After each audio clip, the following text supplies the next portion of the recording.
The headline screams, Brooklyn teacher calls for reciprocity against cops gathered to mourn slain detective.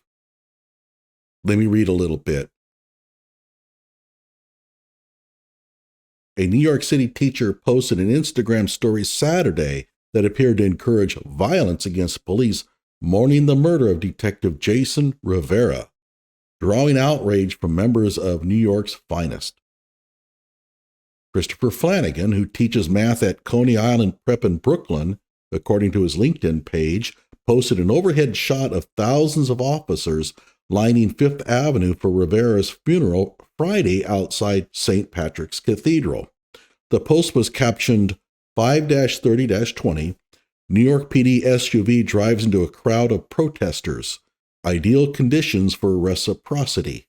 And of course, you could interpret that to mean that, hey, the New York Police Department plowed into a crowd of protesters. Now is a good time to get even, right? But I heard his explanation, and you know what? I think I'm going to have to side with the teacher on this one. Hello out there. I am trying to get through. With his powerful brainwaves cradled in the warmth of reasoning, it's time for Johnny Walker Dredd to straighten you out on a thing or two. Emanating all the way from exciting Las Vegas, Oklahoma, it's the Johnny Walker Dredd Show. Now, I know what you're thinking. You got to be kidding me. Johnny Walker Dredd? I thought that you were all about law and order. Well, first of all, I do call out cops when I think they're making stupid mistakes, okay?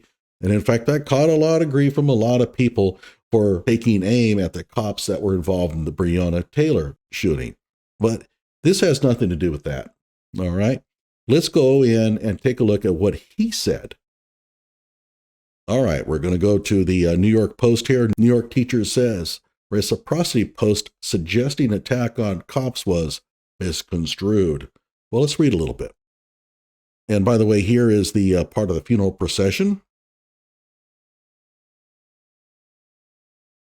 The Brooklyn teacher, whose Instagram post appeared to encourage violence against police, mourning slain officer Jason Rivera, claims his message was misconstrued and that he was merely commenting on the vulnerability of the crowd of cops.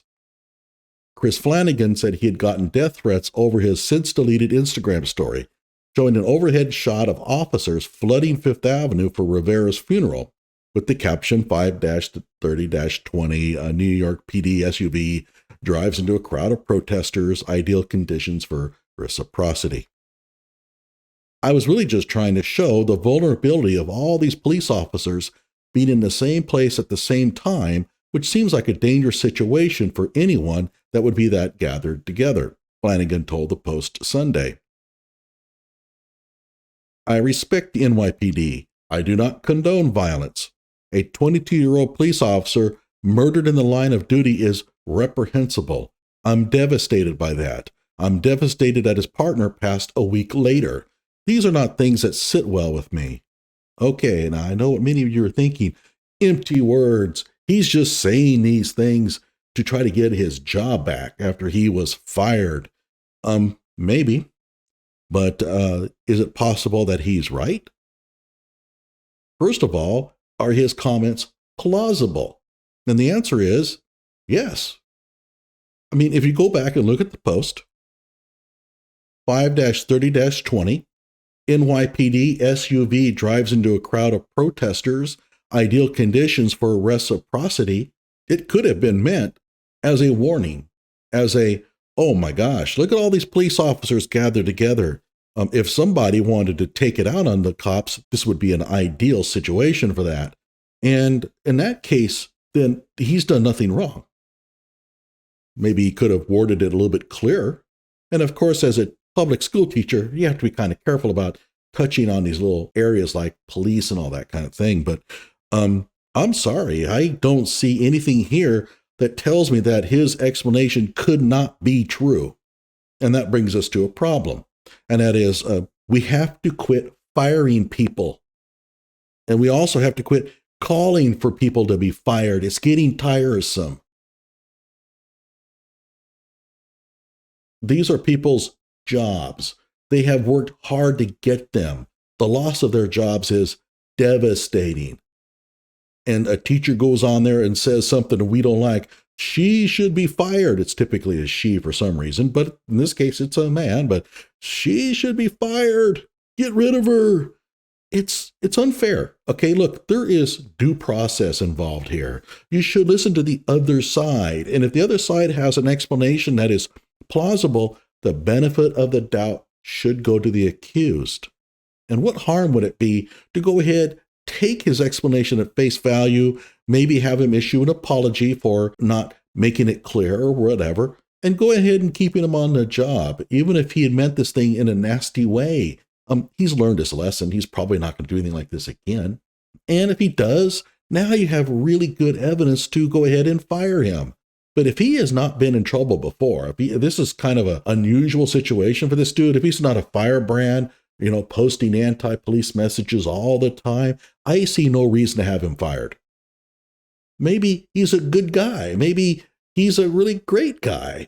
And he put out a message there and he didn't word it very clearly and people took it the wrong way. That's a perfectly plausible thing to do. But this cancel culture is not just a tool of the left, it's a tool of the right as well. And the right want this guy fired. And I just don't see it. I just think that's terribly unfair. He's given his explanation. It's plausible. Yeah, I would suggest that maybe he is kind of hedging a little bit there, but whatever the case, I have no evidence whatsoever to prove that his explanation is false. Therefore, why would I fire him? So, in the future, quit calling for people to be fired. It's not right. I mean, come on, that's mean and despicable. Now, if the person went on here and made comments that were very clear, anti-police and, extolling the virtues of dead police officers, okay then, and of course, if you're a private employer, you have a lot more leeway. You can fire the person if you want, but this is a public servant. He works for the city. He has certain protections. And I think that in this case here, firing him is untoward. Okay. Oh, and by the way, you can see the procession here.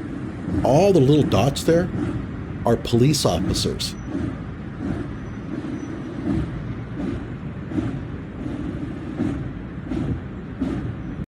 This funeral procession was very expensive. Are they on active duty? Are they off duty?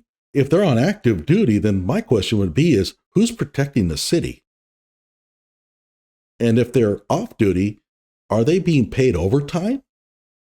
My God, there's thousands and thousands of police officers out there. I don't know. It's really kind of strange. I will say this. I don't think I've ever seen a turnout like this for a fallen police officer. And my question is, do they do this every time? Maybe there was something special about Jason Rivera. I don't know.